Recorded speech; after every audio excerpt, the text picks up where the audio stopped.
Welcome back to my channel. चलिए आज की कहानी की शुरुआत करते हैं। उसे याद था मीनाक्षी जी और सम्राट जी का एक ही बेटा था। तो फिर अब ये वानी मेरी बुआ की बेटी है और वो मेरी कज़न सिस्टर है। बुआ? जानवी सुनकर बहुत शॉक थी। उसने कभी नहीं सुना था कि आरव के दादाजी प्रताप ओबरॉय की एक बेटी भी है। उनका तो सिर्फ एक बेटा था जिसका नाम सम्राट ओबरॉय था। फिर ये बेटी कहाँ से आ गई? वो हमारे साथ अब नहीं रही तो इस बारे में ज़िक्र कभी मत करना।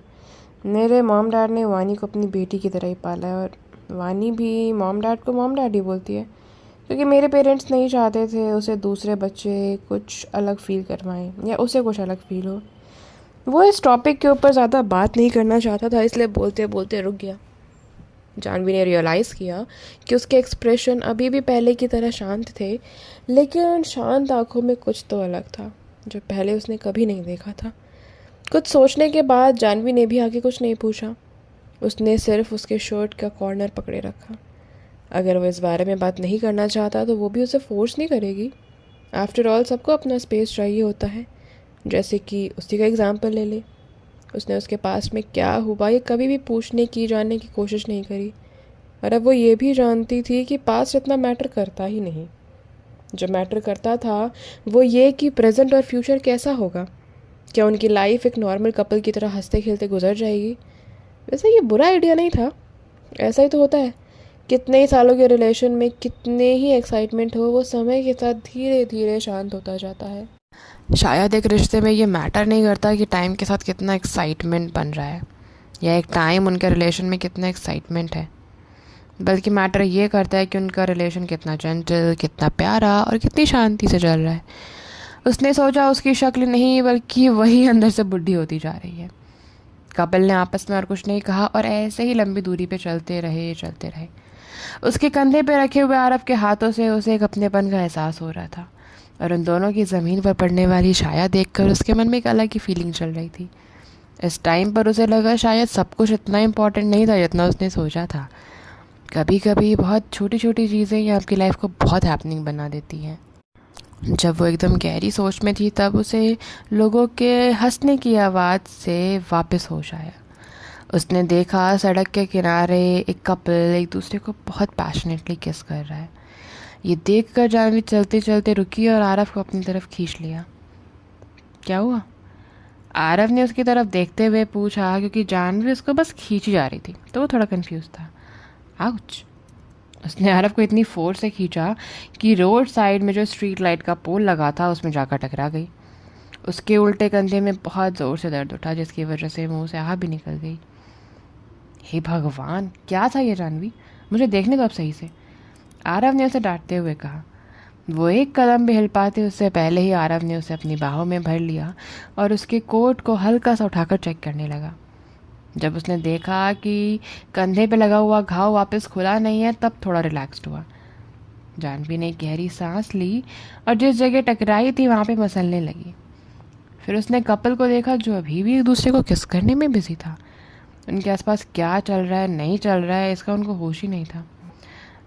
ठीक है, all right, I am fine, चलिए वापस चलते हैं।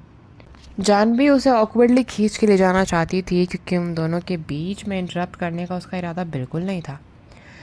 अगर वो कर सकते हैं तो हम देखने में क्यों डरे? ऐसा थोड़ी है कि हमने ये कभी पहले किया नहीं है। आरव वहीं पर बिना हिले सीधा खड़ा हो गया। उसके बड़े से हाथों ने जानवी की कलाई को पकड़ा। वो अपने आप को छुड़ाने की बहुत कोशिश कर रही थी लेकिन उसकी पकड़ से खुद को छुड़ा नहीं पाई। दूसरों को ऐसे टाइम पे डिस्टर्ब करने में पाप लगता है आरव ओबेरॉय। जानवी गुस्से में उसकी तरफ मुंह बना के देख रही थी और आरव उसके होठों को देख रहा था। उसकी बातों को सुनते सुनते आरव की आंखों में एक अलग ही चमक थी। अगर हम भी ऐसा करते हैं तो हम उन्हें डिस्टर्ब भी नहीं करेंगे और हमें पाप भी नहीं लगेगा, है ना? उसकी गहरी और धीमी सी आवाज़ बहुत चार्मिंग थी। जानवी कुछ रिएक्ट कर पाती उससे पहले उसने आरव को अपने करीब खींचा और उसे किस करना शुरू कर दिया। वो इररेजिस्टिबल मैनर में उसे किस कर रहा था। उसके किस और छूने से तापमान बढ़ता जा रहा था। बहुत आराम आराम से अपना टाइम लेके वो इस फीलिंग को महसूस कर रहा था। हर पल जानवी की सांस किसके बाद खींचती जा रही थी। आरव ने उसके हाथ बहुत टाइटली पकड़े हुए थे, जिससे दोनों के हथेलियों में पसीना आने लगा। एक पल को वो ये देख के हैरान थी, लेकिन उसने उस फीलिंग को रिजेक्ट नहीं किया। उसने आरव से कुछ कहा नहीं और जैसा उसका मन कर रहा था वैसे उसे करने दिया। थोड़ी देर बाद उसकी सांस फूलने लगी। फिर उसने अपना दूसरा हाथ उठाया और आरव के पीछे से शर्ट को प्यार से मगर कस के पकड़ लिया। ये महसूस करके आरव के हाथ भी जानवी की कमर पे और कस गए। ऐसा लग रहा था वो खुद में उसे बसा लेना चाहता है। उसके पूरे शरीर ने जानवी को अपने अंदर घेर लिया था और अब तक रोड पे जो स्ट्रीट लाइट में दो लोगों की परछाई बन रही थी, अब वो एक में बदल गई थी। तभी अचानक से आरव को होश आया। उसने खुद को जानवी के होठों से दूर किया और उसे कस के हाफते हुए पकड़ लिया। मिसेस, हम वो सब कब कर पाएंगे जो बाकी शादीशुदा कपल्स करते हैं? तुम्हारा घाव कब ठीक होगा? मैंने जितना सोचा था शायद उतना अच्छा मेरा सेल्फ कंट्रोल नहीं है। जानवी जो अभी होश में आई थी वो लंबी लंबी सांसें ले रही थी। उसकी बातें सुन के वो अपना फेस गर्म होता हुआ फील कर सकती थी।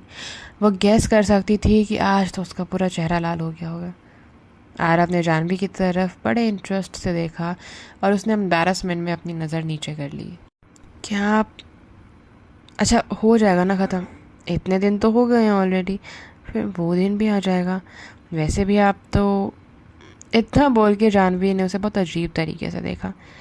उनकी शादी को कुछ टाइम हो गया था और हर रात वो एक ही बिस्तर पर सोते थे। एक साथ सोने के बावजूद वो इतना शांत रहता था कि जानवी को लगा सच में उसकी बॉडी में कुछ तो प्रॉब्लम है। कहीं तुम ये तो इमेजिन करके नहीं बैठी हो कि मैं ही कोई प्रॉब्लमेटिक इंसान हूँ या मैं अब नॉर्मल हूँ, जैसे यार अब उसका दिमाग पढ़ पा रहा हो। उसने ये कहा और आंखों में डेंजरस लुक आ गया। जानवी ने अपनी आईब्रोज उसकी तरफ देख के उचकाई और हंसने लगी। आरव के एक्सप्रेशन से उनके और ख़तरनाक होते गए। थोड़ी देर बाद गुस्सा होने के बदले वो हंसने लगा। उसकी आवाज़ बहुत शांत थी। मेरे बारे में ऐसा सोचने की सज़ा तो तुम्हें ज़रूर मिलेगी। अच्छा, मैं तो डर गई मिस्टर ओबरॉय, जानवी ने सरकास्टिकली बोला और उसको एक लुक देकर आगे चलने लगी। अगले दिन फ्राइडे था और आरव और जानवी दोनों सुबह सुबह उठ गए थे। आज हाफ डे के बाद उनकी कंपनी में छुट्टी होने वाली थी, जैसे कि दूसरी कंपनीज में होता था। एक हफ्ते की छुट्टियां उन लोगों को न्यू ईयर के टाइम दी जाती थी। ऐसे ही उनकी भी होने वाली थी, लेकिन कुछ चीज़ें थी जो जानवी को ऑफिस से पैक करनी थी, इसलिए सोचा एक बार ऑफिस चली ही जाए। समीर और राज भी आज शाम में आने वाले थे। कविता आंटी और बाकी सर्वेंट्स की भी आज से छुट्टी थी, तो खाना उन्हीं को बनाना था। ये सब चीज़ें आरव ही हैंडल करता था, जिसका एक अनयूजुअल वे ऑफ लिविंग था। आजकल के टाइम में जो लोग होते थे वो अपने घरों में बहुत सर्वेंट रखते थे, जैसे ओबरॉय रेजिडेंस में भी होता था। उस घर में दर्जनों में काम करने के लिए सर्वेंट थे। उसमें सुरेखा जी ने सजेस्ट किया था कि सर्वेंट अपने शिफ्ट चेंज करते रहें और अगर उसे दिक्कत लगती है तो अपने घर से आरव के घर पर उन्हें भेज देंगे, लेकिन आरव ने सीधा मना कर दिया। जानवी ने भी उसके बाद कुछ नहीं कहा, क्योंकि उसे भी अकेले रहने की आदत थी। जब तक वो ऑफिस बिल्डिंग पहुंची, ऑफिस लगभग खाली हो गया था। ज़्यादातर एम्प्लॉयज़ अपना सामान पैक करके ऑलरेडी वहाँ से निकल चुके थे। ऑफिस के अंदर बैठ के जानवी टेबल पर बिखरे हुए सारे डॉक्यूमेंट्स को ऑर्गेनाइज कर रही थी और उन्हें ब्रीफ केस में रख रही थी। तभी उसकी असिस्टेंट पलक ने दरवाजे पर दस्तक दी और एक गिफ्ट बॉक्स लेकर चली आई। गुड मॉर्निंग डायरेक्टर अरोड़ा, पलक ने स्माइल करते हुए कहा। उसे यहाँ देखकर जानवी ने अपना सर उठाया और कहा, तुम अब तक अपने घर नहीं गई? तो पलक ने हंसते हुए अपने हाथ में रखी चीज़ को टेबल पे रखा और कहा, बस निकल ही रही हूँ मैम, अपनी टिकट बुक कर ली है और 4 बजे की ट्रेन है। डायरेक्टर अरोड़ा, वो पीआर डिपार्टमेंट के मैनेजर सिंह ने ये भिजवाया है, ये आपका गिफ्ट है। कल जितने भी लोगों को पार्टी में गिफ्ट मिला उसमें से आपका गिफ्ट रह गया था ना। जब वाइस प्रेसिडेंट कपूर ने गिफ्ट वालों का नाम अनाउंस किया तो आपका भी नाम आया। सब बहुत एक्साइटेड थे, इवन वो खुद बोलते बोलते शॉक्ड हो गई थी। गिफ्ट? तब जानवी ने टेबल पे रखे गिफ्ट को देखा और उसे याद आया कि पिछली रात आरव ने उसे कहा था गिफ्ट तो उसे मिल ही जाएगा। तो उसने पलक से कहा, ठीक है, मैनेजर सिंह को मेरी तरफ से थैंक यू बोल देना। Okay director. पलक स्माइल कर ही रही थी जब उसकी नज़र जानवी पर पड़ी, जो अभी भी पहले जैसी लग रही थी। तो उसने बड़ी सावधानी से पूछा, डायरेक्टर अरोड़ा, क्या आपने एंटरटेनमेंट और फाइनेंस न्यूज़ पर एक बार भी ध्यान नहीं दिया उसमें आज क्या लिखा है? कौन सी न्यूज़ की बात कर रही हो तुम? जानवी ने उसकी तरफ थोड़ा डाउटफुल होते हुए पूछा, लेकिन अभी भी अपने टेबल पर सामान समेटने का काम उसका नहीं रुका। वो कल रात जो हुआ उससे शायद एक बहुत बड़ा तमाशा हो गया। बहुत सारे न्यूज़ वालों ने तो पूरे पूरे पेज पर उसके बारे में छापा है। डायरेक्टर अरोड़ा, मुझे लगता है रश्मि अरोड़ा कुछ ज़्यादा ही नाजुक सी है। चेयरमैन ओबरॉय ने उसे बस गाना गाने के लिए बोला और उसने इतने सारे एक्सक्यूज़ दे दिए। वो समझती क्या है खुद को? उसने हमारे चेयरमैन ओबरॉय को कितना गुस्सा दिलाया, जबकि उन जैसे लोगों को ये करने का हक भी नहीं है। सब जानते हैं उन्हें ये मॉडल और सेलिब्रिटी से बात करना भी पसंद नहीं, लेकिन फिर भी उन्होंने ये सोचा कि वो इन सबसे अलग है। जानवी को पलक की बातें समझ नहीं आ रही थी। पेपर्स, लेकिन कल आरव ने तो कहा था उन्होंने सारे मीडिया हाउसेस को बाहर निकाल दिया है। थोड़ी देर शांत रहने के बाद उसने बात की नब्ज को पकड़ा और पलक की तरफ देखकर हंसने लगी। मैंने एक्सपेक्ट नहीं किया था तुम सब चेयरमैन ओबरॉय के लिए इतने लॉयल होगे। ऑफ कोर्स, जो हमें पे करेगा वही हमारा बॉस होगा। चेयरमैन ओबरॉय ना ही सिर्फ ग्लोरी वर्ल्ड के बॉस हैं, बल्कि वो हमारे प्रिंस चार्मिंग भी हैं। वो कितने एलिगेंट हैं, उनका क्या करिश्मा है। वो कहते हैं ना, लो प्रोफाइल और लग्जूरियस लड़का ही ट्रू जेंटलमैन होता है। पलक की बातों को आगे जानवी ने पूरा करते हुए कहा तो पलक ने जल्दी से अपना सर छोटे बच्चों की तरह हिलाया और कहा, बिल्कुल सही, यही तो चाहिए था। हमारी कंपनी की सारी फीमेल कलीग्स उनसे प्यार करती हैं। चेयरमैन ओबरॉय के जाने के बाद उन सबकी नज़रों से रश्मि अरोड़ा लगभग ख़त्म हो गई थी। अच्छा डायरेक्टर अरोड़ा, आप चेयरमैन ओबरॉय से किसी तरह रिलेटेड हैं क्या? सब कह रहे थे कि आप पर वो। जैसा उसने सोचा था, अब सब लोग उसे अलग तरीके से देखने लगे थे। उसने इस बात पर कुछ सोचा और पलक से कहा, हम रिलेटिव हैं। इतना बोलकर जानवी काम कर रही थी वही वापस करने लगी। क्या वो गलत कह रही थी? शादीशुदा होना भी रिलेटिव वाला रिलेशनशिप ही होता है। रिलेटिव्स?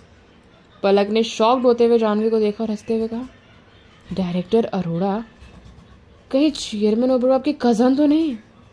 व्हाट? ये सुनकर जानवी ने पलक की तरफ गुस्से में देखा पर कुछ रिप्लाई नहीं दिया। इस पर पलक को लगा उसने बिल्कुल सही गेस किया है, लेकिन जैसे वो कमरे से बाहर जाने लगी, पीछे से जानवी की आवाज़ उसके कानों में पड़ी, रैंडम कुछ भी गेस मत करो और मुझे वो पेपर ला के दो जिसके बारे में तुम अभी बोल रही थी। ओके। उसने छोटे बच्चों की तरह जीप बाहर निकाली और वहाँ से चली गई। फिर थोड़ी देर बाद वो उन पेपर्स को लेकर आई जिनमें रश्मि की बात की गई थी। ठीक है, अब तुम चली जाओ। हैप्पी न्यू ईयर, और ये रहा तुम्हारा गिफ्ट। हमने बहुत मेहनत करी है, तो जो छुट्टी मिली है उसमें रिलैक्स करो, क्योंकि न्यू ईयर के बाद काम बहुत बिजी होने वाला है। थैंक यू, और आप भी जल्दी घर चले जाइए, और आपको भी हैप्पी न्यू ईयर। पलक ने गिफ्ट लिया और कमरे से बाहर चली गई। जानवी ऑफिस चेयर पर वापस बैठी और पेपर्स को पढ़ने लगी। कल रात क्या क्या हुआ उसका एक पूरा सेक्शन था जिसमें सब डिस्कस किया गया था, लेकिन मोस्टली इस बारे में बात की थी कि रश्मि ने किस तरीके का एटीट्यूड रखा, और भी कई कई सोर्सेस से रश्मि के एटीट्यूड और गॉसिप को रिवील किया गया था। और उन आर्टिकल्स में ये भी लिखा था कि शायद ग्लोरी वर्ल्ड रश्मि अरोड़ा को अपनी स्काई ज्वेलरी सिटी के एम्बेसडर से हटा देगा। जानवी बहुत ईजिली गेस कर सकती थी कि इतनी सारी नेगेटिव न्यूज़ रश्मि के बारे में कहाँ से आई, वरना सारी की सारी खबरें रश्मि की तरफ ही क्यों पॉइंट आउट करेगी। उसमें रश्मि और कबीर के मैटर के बारे में भी लिखा हुआ था। तब जानवी को याद आया आज उन दोनों की इंगेजमेंट सेरेमनी भी है। वो सारी खबरें पढ़ के थोड़ा शांत हो गई और उसे डस्टबिन में फेंक दिया। जैसे ही वो अपना ब्रीफ केस लेकर वहाँ से निकलने वाली थी, तभी उसका ऑफिस फ़ोन बजा। हेलो, ये कॉल फर्स्ट फ्लोर के रिसेप्शन से आया था। क्या डायरेक्टर अरोड़ा से बात हो रही है? Yes, I am Janvi Arora. Hello ma'am, यहाँ पर एक मिस्टर अरोड़ा हैं जो आपके लिए पूछ रहे हैं, क्या आप उनसे अभी मिल सकती हैं? तो कौन है ये मिस्टर अरोड़ा जो जानवी से मिलने आए हैं? देखते हैं नेक्स्ट चैप्टर में। तब तक के लिए सी यू, और लाइक शेयर सब्सक्राइब करना ना भूलें।